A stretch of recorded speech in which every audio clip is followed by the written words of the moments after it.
Amém, amém, meus irmãos. Podem tomar assento. Vamos refletir nas Escrituras. Vamos ver uma porção da palavra do Senhor. Atos capítulo 10.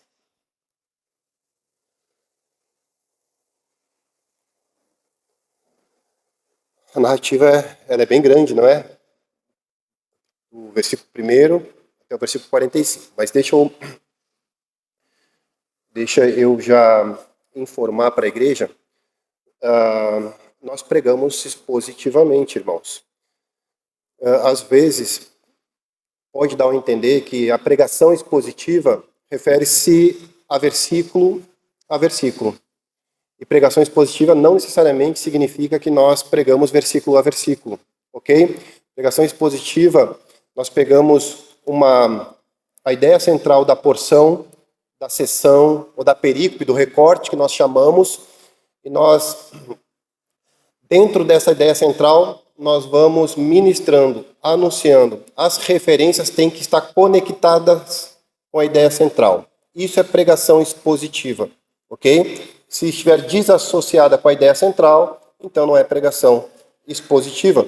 Por que eu digo isso? Porque, obviamente, que eu não vou estar fazendo uma exposição de versículo a versículo, porque senão a gente vai sair daqui meia-noite, não é? Daqui a pouco alguém vai ser que nem o irmão Eutico, não é? Que Paulo estava pregando a noite inteira lá, quando veio o homem caiu da janela. Depois Paulo ressuscitou. Não sei se eu conseguiria ressuscitar alguém, não é? Mas então, dadas as devidas explicações, vamos apenas ler neste momento, observar aqui o versículo 36. E aí nós vamos expor o texto. Versículo 36 diz assim: Esta é a palavra que Deus enviou aos filhos de Israel, anunciando-lhes o evangelho da paz, por meio de Jesus Cristo. Este é o Senhor de todos. Gravem isso. Este é o Senhor de todos. Oremos uma vez mais, meus amados. Bondoso eterno Deus, nós te louvamos porque temos a genuína, Senhor, autoritativa palavra do Senhor diante de nós. Ela está aberta e agora nós rogamos que teu Espírito Santo, ó Deus, nos ajude na compreensão da mesma, para que nós, de fato, compreendamos os teus ensinos e assim, Pai, sejamos cheios do Senhor, a fim de que venhamos a viver a nossa vida debaixo da tua vontade, ó Deus, em obediência ao Senhor, para a glória do teu nome. Rogamos a ti, ó Deus, nos méritos de Cristo, o teu Filho, nosso Senhor e Salvador. Amém. Amém, meus irmãos. Atos 10 aqui representa um dos grandes momentos, irmãos, da expansão do Evangelho dentro do livro de Atos. Nós temos aqui a promessa, a grande promessa no livro de Atos, que é Atos capítulo 1, versículo 8, que diz ali que desceria o Espírito Santo sobre os discípulos, e quando este descesse, então, eles seriam revestidos de poder para que pudessem, então, anunciar as grandezas do Senhor, serem testemunhas de Cristo Jesus. E aí nós temos a geografia de Atos, Jerusalém, os marcos que eu falei, ou as fronteiras que eu disse no final de semana passado. Jerusalém, Judéia e Samaria, e até os confins da terra. E nós temos visto que exatamente Atos está indo para essa progressão, porque nós já vimos muito a respeito do que foi feito em Jerusalém. Nós vimos semana passada o início de uma outra fronteira, vocês lembram no capítulo 8, que está ali Judéia e Samaria. Então nós estamos ultrapassando uma outra fronteira, e agora nós chegamos aos gentios. Então perceba que dentro da lógica geográfica de Atos nós estamos avançando. O Evangelho está avançando, a igreja do Senhor aqui está avançando. Contudo, é importante, irmãos, nós notarmos algo que se destaca aqui no livro de Atos. Cristo, ele não apenas envia aqui a sua igreja para atravessar as fronteiras, como nós temos visto, Jerusalém, Judéia e Samaria, até os confins da terra. Ele vai à frente da sua igreja para que, então, as fronteiras sejam derrubadas e o evangelho possa avançar, o próprio Cristo. E aqui nós vamos ver o que, meus irmãos? Nós vamos ver neste capítulo aqui algumas coisas interessantíssimas para nós, como igreja do Senhor. Em primeiro lugar, nós vamos ver que Deus, Cristo, prepara aqueles que vão ouvir a mensagem do Senhor. Ele vai preparar os gentios, ao passo que ele vai preparar quem vai anunciar esta mensagem aos judeus, aos gentios. E ele vai colocar as duas fronteiras, porque nós estamos tratando de duas fronteiras aqui. A fronteira dos incrédulos, dos descrentes, e a fronteira daqueles que já são salvos, daqueles que já conhecem, receberam a graça do nosso Deus. Então, Lucas vai deixou registrado para nós que ele vai fazer com que essas duas fronteiras estejam de frente, uma para a outra. Então vai ser proclamado o Evangelho do Senhor. E, em último lugar, nós vamos ver, à medida que o Evangelho é proclamado, o Espírito do Senhor de dois povos vai formar um povo só. Por isso que o título da nossa mensagem é Cristo derruba as fronteiras entre os povos. Vamos ver aqui, em primeiro lugar, então, Cristo preparando os gentios para receberem o Evangelho. Então, eu vou pedir para os irmãos duas coisas. Vocês olhem para mim e olhem para as Escrituras. Porque a gente não vai ministrar aqui versículo a versículo. Mas eu vou estar falando aqui e, eventualmente, eu vou dizer, olha aí, para que testifique o que eu estou dizendo. Por exemplo, nós temos no início do capítulo aqui 10, que um homem chamado Cornélio morava em uma cidade. Qual cidade que aparece aí? Cesareia. E é interessantíssimo como Lucas descreve este homem. Aliás, não poderia ter homem mais gentil que esse, Cornélio, nome extremamente romano. Então ele morava numa cidade chamada Cesareia, é dito que esse homem era um centurião, e ele fazia parte do quê? Da corte italiana. Não era pouca coisa não, irmãos. Esse homem tinha autoridade. Vejam vocês, quando Lucas fala a respeito de Cesareia Marítima, essa Cesareia aqui, na época, irmãos, em que foi escrito isso, ela era extremamente marcada pela presença romana. Herodes o Grande foi quem fez Cesareia, quem criou Cesareia Marítima. Inclusive, ele deu o nome Cesareia. Por quê? Por causa dos Césares, os imperadores César. E ele fez com que aquela cidade fosse uma mini Roma. Então, tudo cheirava a Roma. Então, é interessante como Lucas vai fazendo a progressão do Evangelho. Percebam vocês, Jerusalém, Judéia e Samaria, agora para os gentios. Então ele foi para a cidade mais romana que existia em Israel. Agora é interessante nós pensarmos outra coisa, porque Cesareia, irmãos, ela não era a capital religiosa da Judéia. Na verdade, a capital religiosa era Jerusalém. Cesareia era a capital administrativa da Judéia, da província da Judéia. E por que eu digo da província da Judéia, mesmo estando na província de Samaria? Porque era lá que os governadores da Judéia se alojavam, moravam. Tanto é que Cristo, quando foi crucificado, quando sofreu aquela injusta sentença, não é? Julgamento, Pilatos não morava em Jerusalém, Pilatos morava em Cesareia. Os governadores, eles iam para Jerusalém em ocasiões especiais. E é justamente, irmãos, em Cesareia que Lucas então registra que há um centurião romano pertencente à corte italiana. E aí no versículo 2 é dito algo também aqui muito pertinente para nós, não é? Um gentil. É dito que este homem era um homem piedoso, um homem temente a Deus, um homem generoso, porque ele dava esmola ao povo, diz aqui a palavra do Senhor, muitas esmolas ao povo, e ele era um homem de oração, irmãos. Era um homem de oração, aqui final do versículo 2. É interessante esse registro de Lucas, porque Cornélio não era um prosélito. Prosélito era aquele gentil que se convertia à religião do judaísmo. Não. Cornélio era o que no contexto da época se chamava de temente a Deus. Alguém que se aproximou da fé de Israel e adorava o Deus Yahvé, o Deus de Israel, mas sem deixar de ser gentil.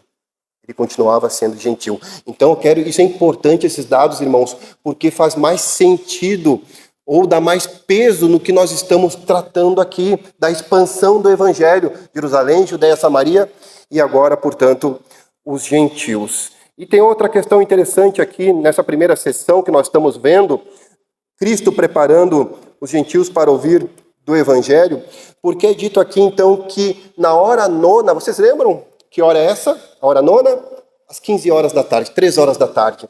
Diz que o Cornélio estava orando. Aí ele teve uma visão. Apareceu um anjo para ele. E o anjo disse para ele, disse aqui, versículo 4, que ele fixou os olhos em Cornélio. Cornélio, possuído de temor, perguntou: que é, Senhor? E o anjo disse: as tuas orações e as tuas esmolas subiram para a memória diante de Deus. Irmãos, isso é extremamente importante, porque vejam vocês, em primeiro lugar, ele estava orando na hora nona, às 3 horas da tarde. Às 3 horas da tarde, o que acontecia? A oração no templo, oração de perdão, ofereciam sacrifícios, ofertas pelos seus pecados. Então era uma oração de perdão de pecados. E é dito que é nesta oração que o anjo aparece, então ele tem uma visão, vê o anjo, e o anjo diz algo para ele, que é as orações dele e as suas ofertas subiram diante do Senhor, para a memória diante de Deus. O Senhor aceitou a oferta de Cornélio, de um gentil. O Senhor recebeu como adoração as orações e as ofertas de um gentil, irmãos. É como se a Bíblia estivesse nos dizendo que Deus viu Cornélio. E Deus ouviu Cornélio.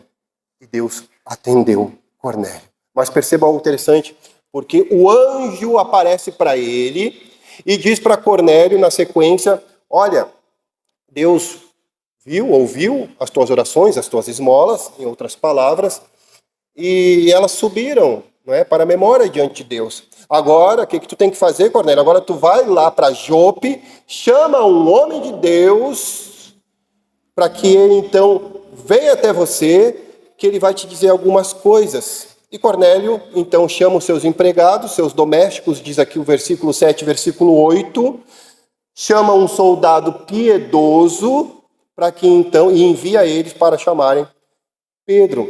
Meus irmãos, veja que algo interessante. O anjo poderia ou não poderia anunciar o evangelho de Jesus Cristo para ele? Por que não fez? Porque esse privilégio é da igreja, irmãos. Aos anjos não foi dado esse privilégio, irmãos. A igreja, irmãos, ela é a coluna e baluarte da verdade do Senhor. Paulo já disse isso para Timóteo.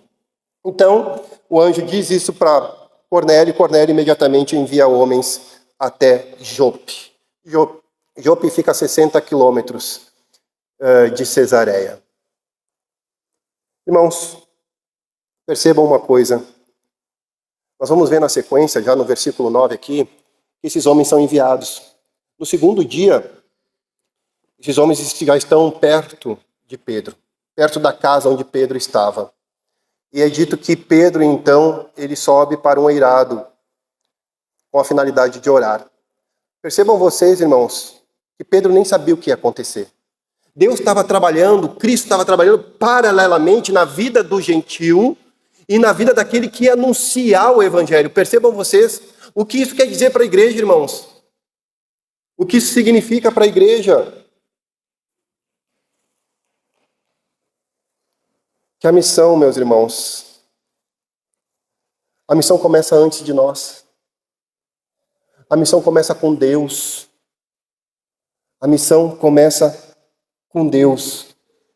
Cristo estava preparando um gentil, uma pessoa para ouvir o evangelho. Você já pensou o que acontece no mundo espiritual? Quando você está onde você está? Deus preparando uma pessoa para ouvir o evangelho? Para receber o dom de Deus? Irmãos, Cornélio era piedoso, temente a Deus, generoso e um homem de oração. Ele era um religioso. Religião não salva. Ele precisava ouvir do evangelho. Ele precisava de Jesus Cristo. É como se dissesse para ele assim: nossa, esse cara é um cara muito bom, esse cara moralmente é bom, esse cara faz tudo correto, esse cara, nossa, só falta o quê? Só falta Jesus na vida dele. Se falta Jesus, falta tudo, irmãos. Agora, Cristo vai preparar o quê? Aquele que deve anunciar o evangelho a ele, à casa dele, aos parentes dele, nós vamos ver mais para frente, aos amigos dele. Vejam vocês, então, agora, Cristo preparando aqui Pedro para poder levar o evangelho a ele. Então é dito aqui no versículo 9, como já disse para os irmãos, Pedro sobe para o eirado com a finalidade de orar. É dito aqui na sequência que Pedro está com fome, a hora sexta, meio-dia, não é? Então ele estava com fome. É dito aqui no versículo 10. É dito que ele quis comer. É dito que estavam preparando uma boa comidinha para ele, né? Ele ia orar, depois ia ali saborear uma comidinha bem gostosa. Nesse ínterim, o que acontece? Uma visão. Aconteceu uma visão para o gentil. Agora acontece uma visão para Pedro. E qual era a visão? O céu se abre. Um lençol começa a descer do céu. Aí diz que então chega até a terra, as quatro pontas do lençol. E sobre este lençol tem o quê? Animais. Quadrúpedes, diz a palavra de Deus. Répteis de toda a terra, aves de todo o céu. E aí uma voz fala para Pedro: Pedro, levanta, mata e come. Eu não vou fazer isso, não. Eu não vou fazer. Vejam aí vocês, meus irmãos.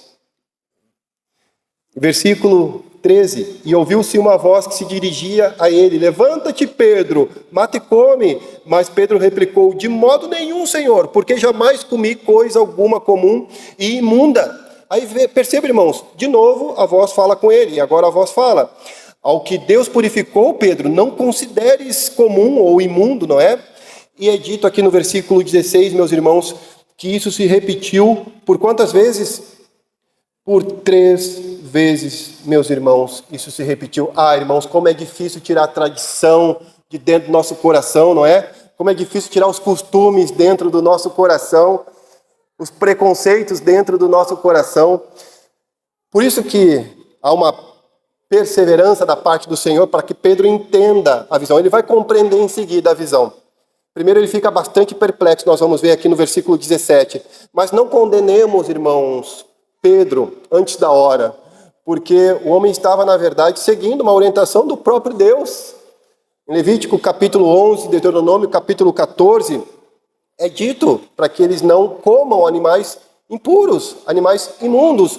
Contudo, a visão não se tratava de animais. A visão apontava para as pessoas. Para as pessoas. Então já existia essa lei. Meus irmãos, a própria narrativa, ela vai nos dar essa interpretação de que eram as pessoas. Vejam comigo rapidamente versículo 28. Final do versículo 28, quando diz ali: mas Deus me demonstrou que a nenhum homem, ser humano, considerasse comum ou imundo. Então a visão com os animais apontava para as pessoas. O próprio Deus, irmãos, estabelece as distinções cerimoniais, não é? E estava mostrando para Pedro agora que a obra de Cristo estava ultrapassando mais uma fronteira. Jerusalém, Judéia e Samaria, agora chegando aos gentios. Aqui nós encontramos uma aplicação muito importante, irmãos, para a vida da igreja. Preste atenção, meus amados irmãos. Comumente, maiormente, a gente desloca a culpa da pessoa não receber o evangelho a ela mesma. Às vezes, o maior empecilho para as pessoas não ouvirem o evangelho somos nós mesmos. Pedro precisou 3 vezes, meus irmãos. A barreira no coração de Pedro estava profundamente arraigada. E Deus precisava quebrar essa fronteira, essa barreira do coração dele. Portanto, a barreira pode ser, ou pode estar, do lado daquele que foi chamado para anunciar o Evangelho. E não anuncia por preconceito, por barreiras, por fronteiras ainda no seu coração. Isso é muito importante, meus irmãos. Muito importante. Mas vejam vocês, o que nós estamos vendo aqui? Cristo derruba fronteiras entre os povos. Em primeiro lugar, nós vimos que Cristo está preparando o coração de um gentil para receber a mensagem. Ao mesmo tempo e paralelamente, ele está preparando aquele que vai anunciar a mensagem. Agora, nós vamos ver aqui Cristo conduzindo os gentios até os judeus. A partir do versículo 17, vejam vocês. Então, Pedro, após a visão, ele fica admirado, ele fica perplexo, ele quer saber o significado daquilo. E é dito aqui, irmãos, na sequência, que aqueles homens que foram enviados por Cornélio estão à beira da porta, estão junto à porta. E aí eles perguntam para alguém lá se Simão está hospedado naquela casa ali que eles estavam. Percebam, irmãos, a soberania de Deus nisso. Nós vamos ver mais para frente. Deus guiando os enviados. E é dito então que enquanto esses homens estão ali na porta, Pedro ainda está admirado. No versículo 19 é dito, enquanto meditava Pedro acerca da visão. Aí vejam vocês. Disse-lhe o quê? Quem disse a Pedro algo? O Espírito Santo. E o Espírito Santo diz a Pedro, está aí, 2 homens que te procuram. Levanta-te, pois, desce e vai com eles. Nada duvidando, porque eu os enviei. Ué, como assim? Nós não vimos aqui no versículo 7, deixa eu ver. Versículo 8. E havendo-lhes contado tudo, Cornélio enviou-os a Jope. Agora nós estamos vendo que o Espírito Santo foi quem enviou os enviados de Cornélio. Por que isso, meus irmãos? Porque humanamente eles foram enviados por Cornélio, mas soberanamente eles foram enviados por Deus. Enviados por Deus. Irmãos, a missão da igreja, antes de qualquer coisa, ela é uma missão de Deus, é uma missão da Trindade, irmãos. Quando nós agimos em favor à obra do Senhor, como nós estamos vendo, como nós vimos aqui, Maurício Rolim e tantos outros casos, é porque Deus está fazendo a missão. Nós estamos participando da missão do nosso Senhor. A missão, primeiramente, começa com o próprio Deus. É dito a palavra, então, no versículo 21, que Pedro imediatamente desceu de onde ele estava.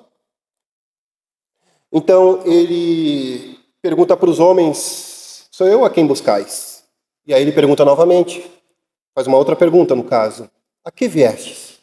E aí, então, eles dizem o currículo de Cornélio, não é?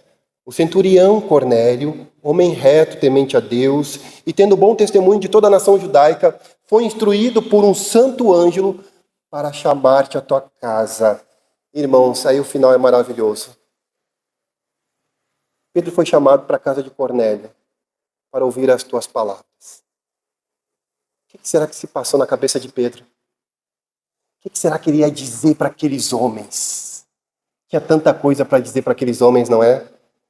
Mas é interessante ouvir as tuas palavras. E aqui, irmãos, o Espírito Santo já estava derrubando a fronteira do coração de Pedro.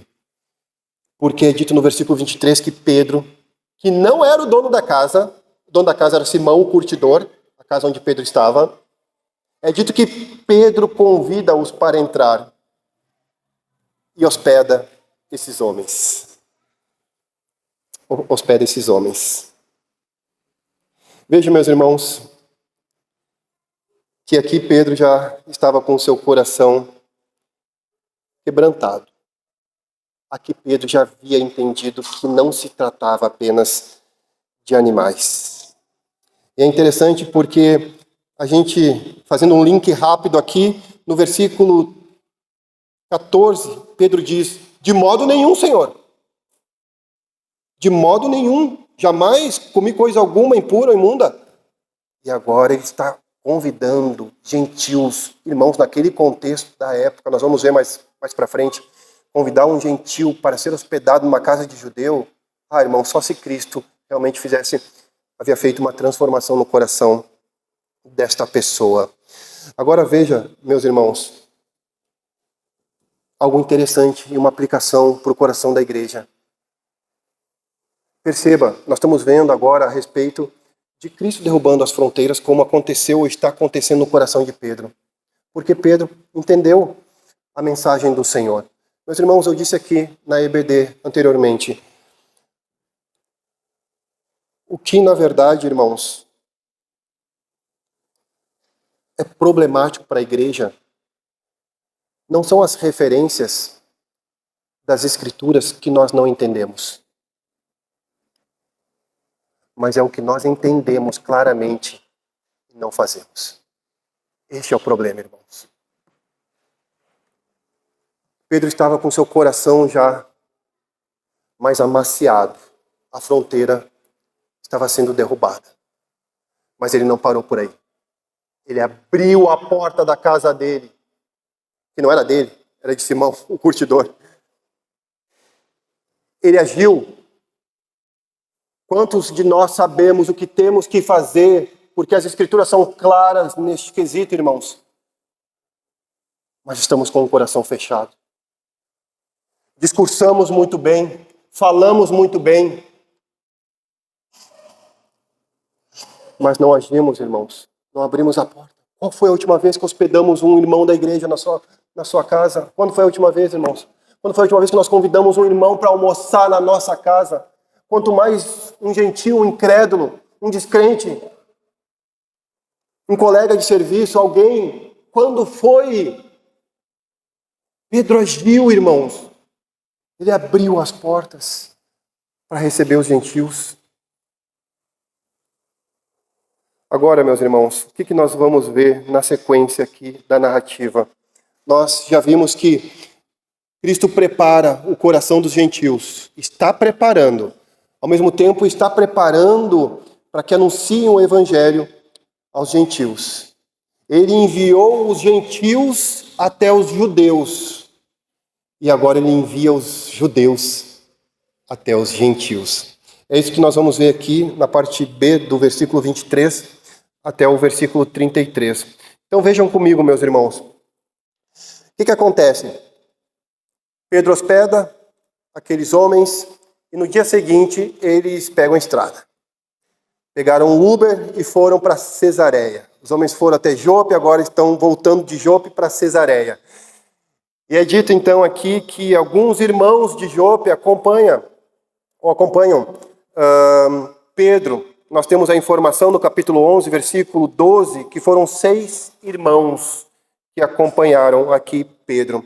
Então, na sequência da narrativa, nós temos aqui que eles estão em deslocamento para Cesareia, eles estão chegando em Cesareia.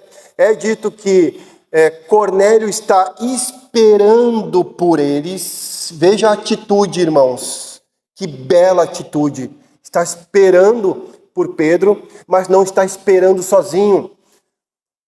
Está com ele quem? Os seus parentes, no versículo 24, e amigos íntimos, irmãos. Amigos íntimos. E acontece na sequência que Pedro, ao entrar, sai Cornélio ao encontro, adora Pedro. Pedro diz para ele, então aqui, ergue-te que eu também sou homem, versículo 26. E aí no versículo 27, eu fico imaginando Pedro nessas horas, irmãos. Pensem comigo. Pedro está em Cesareia. O que eu falei no início que Cesareia, naquele contexto da época, era? Era Roma, uma mini Roma. Ele sai de Jope com gentios. Eu fico imaginando até o que eles estavam conversando, fico conjecturando comigo mesmo. Porque não era fácil confiar, irmãos, em gentios. E é dito que um soldado foi buscá-lo. O que ele poderia estar pensando? Então, andaram 60 quilômetros, falaram toda a confissão de fé, chegaram em Cesareia, e aí está lá Cornélio, que era um centurião romano, irmãos, com os seus familiares, com seus amigos íntimos. Pedro entra na casa, estão todos, aqueles gentios todos lá no sofá. E Pedro está ali. E agora? O que eu vou falar para esse povo que está aqui me aguardando? Já sei, vou falar sobre filosofia. Já sei, vou falar sobre ideologia. Já sei, vou falar sobre prosperidade. Não, irmãos. Pedro vai falar o evangelho. Mas antes de falar o evangelho, ele os lembra de algo interessante. Vejam vocês aqui comigo que no versículo 28, Pedro se dirige a eles e diz assim: vós bem sabeis que é proibido a um judeu ajuntar-se ou mesmo aproximar-se a alguém de outra raça ou de outra etnia, não é? Eles são gentios. Mas Deus me demonstrou que a nenhum homem considerasse, portanto, impuro. Então, na sequência, é dito o seguinte: por isso, uma vez chamado, vim sem vacilar. Pergunto, aí agora Pedro pergunta, o que vocês querem que eu diga a vocês? Qual a razão de vocês terem me mandado aqui, mandado me chamar? Porque ele veio sem objeção nenhuma. É dito que quando Deus demonstrou para ele que a nenhum homem considerasse comum e imundo, ou seja, ele entendeu a visão, não se tratava de animais, se tratava aqui de homens, meus irmãos. Então ele pergunta para eles, por que razão me mandastes chamar? Aí eu quero que vocês observem aqui a resposta de Cornélio. Cornélio vai dizer o seguinte: respondendo-lhe Cornélio, faz hoje 4 dias que por volta desta hora estava eu observando em minha casa a hora 9 de oração, e eis que se apresentou diante de mim um varão de vestes resplandecentes, e disse: Cornélio, a tua oração foi ouvida, e as tuas esmolas lembradas na presença de Deus. Manda, pois, alguém a Jope chamar Simão, por sobrenome Pedro. Acha-se hospedado em casa de Simão, curtidor à beira-mar. Eu quero que vocês prestem atenção, porque o Espírito Santo de Deus, ele não é um adivinhador, não, viu? Percebam o que o Espírito Santo fez? Ele deu o nome da pessoa, é um GPS de excelência. Ele deu a localização onde eles estavam ali, exatamente igual, irmãos. Foi isso que o Espírito Santo fez aqui para Cornélio. E aí, na sequência, no versículo 33, que é a nossa referência de transição, Cornélio diz assim: portanto, sem demora, te mandei chamar, Pedro. Você fizeste bem em vir. Agora, pois, estamos todos aqui. Na presença de quem? Na presença de Deus. De Deus. Prontos para ouvir o que te foi ordenado da parte do Senhor. Meus irmãos, esse homem é mais crente que muitos crentes. A verdade é essa. Meus irmãos, esse homem estava em Cesareia. Esse homem era um centurião romano. Ele tinha pelo menos 100 soldados baixo sua autoridade. Esse homem fazia parte da corte italiana. Ou seja, somente romano, sangue puro, poderia estar nessa corte. Mistura não entrava. Somente com pedigree. Esse homem era romano. Cesareia, como eu disse aos irmãos, era uma mini Roma. A presença romana estava por todos os lados. Havia um imperador romano. Havia um governador romano. Aquele homem corajosamente, irmãos, ousadamente, diz que nós estamos na presença de quem? De Deus. Negou Roma, negou César, negou tudo que poderia dar significado na vida dele. Ele negou. Ele estava diante de Deus para ouvir as palavras do Senhor soberano das nações. Que maravilha isso aqui, meus irmãos. Que maravilha. Mas vamos continuar a nossa narrativa aqui, porque ela é longa, eu não quero me deter. Então o que é que nós estamos vendo aqui, irmãos? Até o momento.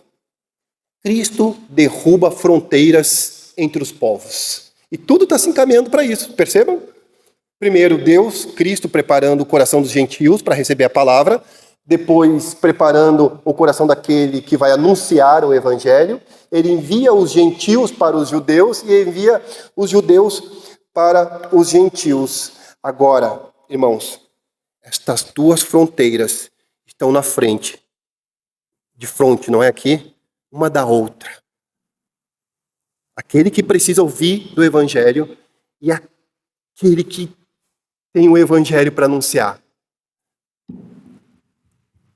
O que Pedro vai anunciar agora? Agora nós vamos ver unindo os povos pelo anúncio do evangelho. Vejam comigo a partir do versículo 34. É dito então, meus irmãos, assim. Então Pedro toma a palavra e ele diz algo aqui maravilhoso. Reconheço por verdade que Deus o quê? Não faz acepção de pessoas.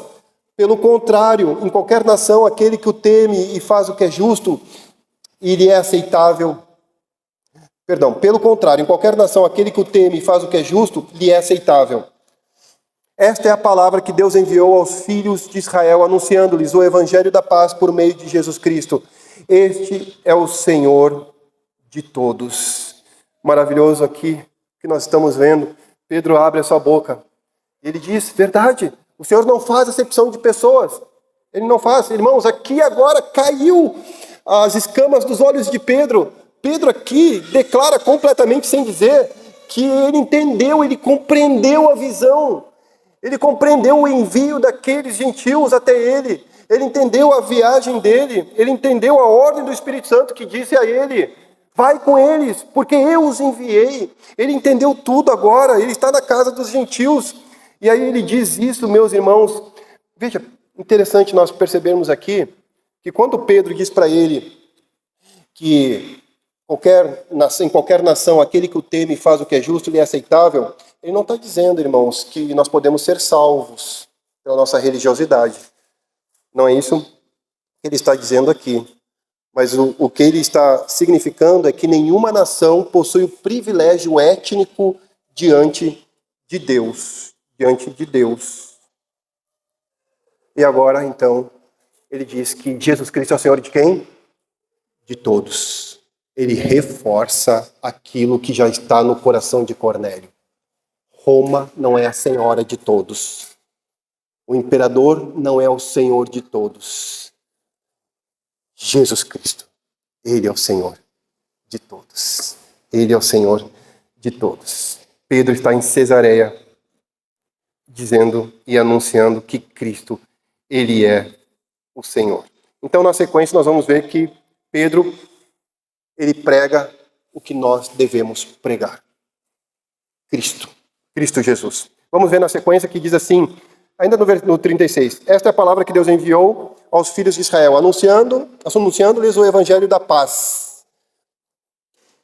Pelo seu sangue, não é? Por meio de Jesus Cristo. Este é o Senhor de todos. Vós conheceis a palavra que se divulgou por toda a Judéia. Pedro já fez isso, nós já vimos, irmãos, no capítulo 2, quando nós vimos o discurso missionário de Pedro. Ele fez isso no capítulo 4, quando nós vimos o segundo discurso de Pedro. E ele faz a mesma coisa aqui, ele anuncia o evangelho. Então ele diz aqui, tendo começado desde a Galileia, depois do batismo de João, pregou então Cristo, né? Como Deus ungiu a Jesus de Nazaré, com Espírito Santo e com poder, o qual andou por toda parte, fazendo bem e curando todos os oprimidos do diabo, porque Deus era com ele. Nós somos testemunhas de tudo o que ele fez na terra dos judeus em Jerusalém. E aqui nós já temos a base, não é, do nosso cristianismo. E nós somos testemunhas de tudo que ele fez na terra dos judeus e em Jerusalém, ao qual também tiraram a vida pendurando no madeiro. Nós já vimos isso. Jesus morreu. Foi necessário que ele viesse, que ele morresse. E existem os responsáveis que estavam debaixo do governo de Deus pela morte de Cristo Jesus. Nós vimos também já isso, que depois da morte de Cristo Jesus, Deus não deixou Cristo na morte. Deus o ressuscitou.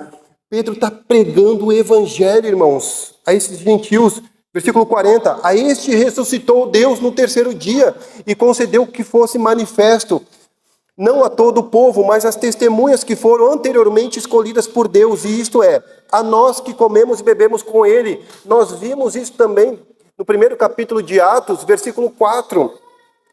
E aí Pedro continua dizendo, depois que ressurgiu dentre os mortos, e nos mandou, no caso, pregar ao povo e testificar que ele é quem foi constituído por Deus, juiz de vivos e de mortos. E o versículo 43, dele todos os profetas dão testemunho de que por meio de seu nome, todo aquele que nele crê recebe remissão de pecados. Meus irmãos, percebam vocês que Pedro simplesmente pregou o evangelho em um lugar hostil, totalmente hostil. Ele não inventou a roda, ele pregou o evangelho, meus irmãos. Ele falou da morte e da ressurreição de Jesus Cristo.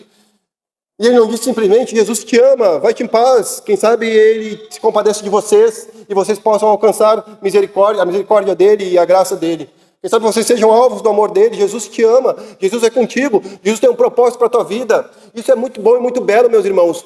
Mas nós temos que pregar o evangelho. Nós temos que saber a razão de por que o nosso Senhor veio a esta terra. Por que ele viveu em a minha e a tua vida? Por que ele nos substituiu penalmente na cruz do Calvário? Por que ele ressuscitou ao terceiro dia? E por que ele está vivo? E por que nós temos o Espírito Santo? Nós devemos pregar o evangelho, irmãos. Pregar o evangelho. Nós não vamos pregar cultura. Nós não vamos pregar tradição. Nós não vamos pregar costumes. Nós vamos pregar o evangelho. Não queremos que as pessoas sejam parecidas conosco, mas que sejam parecidas com Cristo Jesus. Preguemos Cristo Jesus. E olha que interessante o detalhe. Ele disse que Jesus Cristo é o Senhor de todos. O que ele está dizendo com isso, irmãos?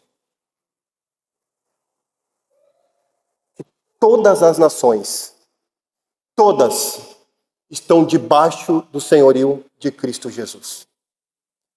Por quê? Ele fala no versículo 42, que Deus fez de Cristo juiz dos vivos e dos mortos. De todos. Quando ele diz que Jesus Cristo é o Senhor de todos, é porque todas as nações estão debaixo do senhorio de Cristo Jesus. Porque todas as nações, irmãos, se encontrarão com Jesus Cristo como juiz. É só questão de tempo. Vejam, meus irmãos, como é importante nós não pregarmos, como nós devemos despir-nos de nós mesmos para pregar Cristo Jesus. Nós não salvamos ninguém. Cristo salva. Cristo salva, irmãos. Eu e você, um dia teremos um encontro com Ele. Teremos um encontro com Ele.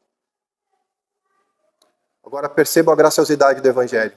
Porque no versículo 43, Pedro está dizendo, então, que Jesus é o Senhor de todos, prega o Evangelho para eles. Porque um dia todas as nações estarão de frente com aquele que tem chama em seus olhos. Porque Ele é o juiz de todos, dos vivos e dos mortos. Mas veja, todo aquele que nele creu tem os seus pecados perdoados. Olha a graciosidade do Evangelho. Tu anuncia Cristo Jesus. A pessoa, o que eu devo fazer para ser salvo então? O que eu preciso fazer para ser salvo? Creia! Creia e você será salvo. Você não será condenado. Creia! A salvação chega para vocês. E aí veja a loucura, meus irmãos. Pedro não fez nenhum apelo. Pedro não disse, só um pouquinho, peraí. Vocês ouviram o que eu disse para vocês? Agora, por favor, vocês venham aqui na frente, que eu quero orar por vocês. Vocês vão receber o dom do Espírito Santo. Não, é dito que enquanto ele estava falando, no versículo 44, desceu o Espírito Santo. Porque não é uma agenda humana, irmãos. É uma agenda divina. É uma agenda divina. E é o que nós vamos ver agora aqui, irmãos, dos versos 44 até o versículo 48. A última sessão. Nós vamos ver agora aqui o Espírito Santo fazendo de dois povos um só. Lembram? As duas fronteiras estavam de frente, uma para a outra. Pedro pregou o Evangelho. Agora, a ação do Espírito Santo vai fazer com que esses dois povos sejam um só. Acompanhem comigo. Versículo 44. Ainda Pedro falava estas coisas quando caiu o Espírito Santo sobre todos os que ouviam a palavra. E os fiéis que eram da circuncisão, que vieram com Pedro, admiraram-se porque também sobre os gentios foi derramado o quê? O Espírito Santo. E eles ouviram então ali a manifestação de mais um marco, de mais uma fronteira, a manifestação do Espírito Santo. Nós estamos vendo na geografia de Atos, Jerusalém, que vai até o capítulo 7, versículos 59 e 60. Depois, capítulo 8, nós temos Judéia e Samaria. E agora aqui no capítulo 10 nós temos o avanço da fronteira para os gentios. Cristo, os atos do Cristo vivo, fazendo de povos um só povo, um só povo. E é aqueles que estavam com Pedro admirados, porque viu que, eu fico imaginando eles vendo ali, e tem algo interessante, porque eles dizem assim, também, sobre os gentios foi derramado o Espírito Santo. Interessante essa expressão. E veja no versículo 47, quando Pedro vê isso, ele faz uma pergunta retórica. Porventura, pode alguém recusar a água para que não sejam batizados estes que, assim como nós, receberam o Espírito Santo? Claro que não, evidente que não. Porque não foram eles, irmãos, que salvaram os gentios. Foi o próprio Cristo, foi uma manifestação divina. É como se Pedro estivesse dizendo, podemos nós agora impedir que o Espírito Santo haja com liberdade na vida desses homens? Lógico que não. Ninguém pode impedir isso. Eles vão ser batizados. Vão ser batizados. Aí então, o versículo 48 diz assim, e ordenou que fossem batizados em nome de Jesus Cristo, não é? Então lhe pediram que permanecesse com eles por alguns dias. Percebam, meus irmãos, já tenho falado aqui a respeito do avanço do Evangelho, não é? Nós estamos vendo isso. E é bonito ver essa caminhada, não é? A maneira que Cristo vem trabalhando na progressão do seu Evangelho. Jerusalém, Judéia, Samaria, até os confins da terra. Percebam que Pedro, ainda aqui na segunda sessão, no versículo 14, ele diz, de modo nenhum. Aí depois nós vimos aqui que Pedro hospeda os gentios, os enviados.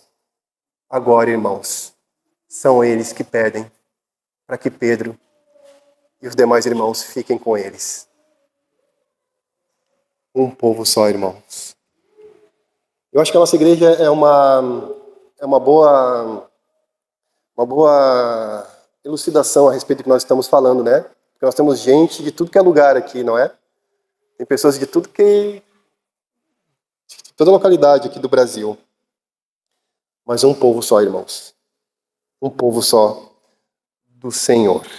Eu queria então concluir e fazer breves aplicações. Porque nós precisamos saber o que vamos fazer com todas essas informações amanhã, não é?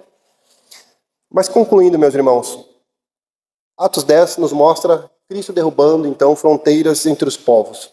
Ele preparou Cornélio para ouvir, Pedro para anunciar, ele conduz uma fronteira de frente para outra, ele faz o evangelho ser proclamado, ele mesmo derramou o Espírito Santo e ele recebe então aqueles gentios no mesmo povo, demonstrando assim que aquelas pessoas, elas pertencem à igreja do Senhor.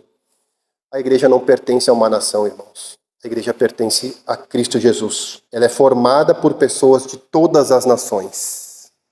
Somos unidos porque fomos alcançados pelo mesmo evangelho, pelo mesmo Cristo, e o mesmo Espírito habita em nós, meus irmãos. Que essa seja a compreensão da missão que nós temos. Cristo derrubou a fronteira entre os povos e fez dele um só povo. Eu queria fazer algumas aplicações finais. Preste bem atenção, meus irmãos. A primeira aplicação: olhe para as pessoas como alvo da graça de Deus. Não decida antecipadamente quem ouvirá ou não o Evangelho. Não faça isso no seu coração. Cristo já estava trabalhando em Cornélio, antes mesmo de Pedro chegar. E eu desafio a igreja. Pense numa pessoa. Mire uma pessoa nessa semana. E fale do amor de Cristo para ela. Ore ao Senhor. Ore a Deus. E fale, anuncie Cristo a essa pessoa. Segunda aplicação. Derrube as fronteiras que ainda existem em seu coração. Pedro, irmãos, precisou vencer os seus próprios preconceitos e barreiras. Pergunte para você mesmo, de quem eu tenho evitado me aproximar? E normalmente é aquela pessoa mais difícil que Deus quer que nós nos acheguemos. É aquela pessoa que você não pode ouvir a voz dela. É aquela pessoa. É aquela pessoa que você não suporta, quem sabe, olhar para ela. É aquela pessoa, irmão. Minha irmã, Deus quer que você fale. Terceira aplicação. Não confunda, irmãos, religiosidade com salvação. Veja, Cornélio orava, Cornélio era piedoso, dava esmolas, temia a Deus, mas ainda precisava ouvir do Evangelho. Por isso que todos os domingos nós pregamos o Evangelho aqui. Porque só Deus conhece o coração. Não presuma que alguém está salvo porque é religioso ou moralmente correto. Anuncie o Evangelho. E por último, traga os outros para ouvirem o Evangelho. Irmãos, nós vimos Cornélio. Estava preparado para receber Pedro. Ele não sabia o que Pedro ia dizer para ele. Ele sabia que era algo que Deus pediu para que o homem de Deus fosse lá e anunciasse algo. Mas ele não sabia. Mas ele estava ansioso para ouvi-lo, irmãos. E não só isso. Ele chamou seus parentes. Vem ouvir, eu não sei o que é. Eu não sei, mas eu acho que a palavra de Deus não diz. Eu que estou dizendo isso, né? Creio que talvez pensaram que Cornélio era louco, porque para chamar os parentes e os amigos, ele teve que dizer que ele viu um anjo. Eu vi um anjo que disse para chamar um homem a 60 quilômetros daqui. Eu não sei o que ele vai dizer, eu não sei. Mas deve ser coisa boa. Vem comigo. Vem comigo. Ouçam também o que ele vai me dizer. Chamou os parentes. Chamou os amigos íntimos. Não chamou qualquer um. Chamou os amigos íntimos para ouvir também o que Pedro estava por dizer. Traga outros, irmãos, para ouvirem o Evangelho. Traga outros. Convide pessoas para o culto. Convide pessoas para o céu. Convide pessoas para a sua casa. Fale do Evangelho. Sirva ao Senhor.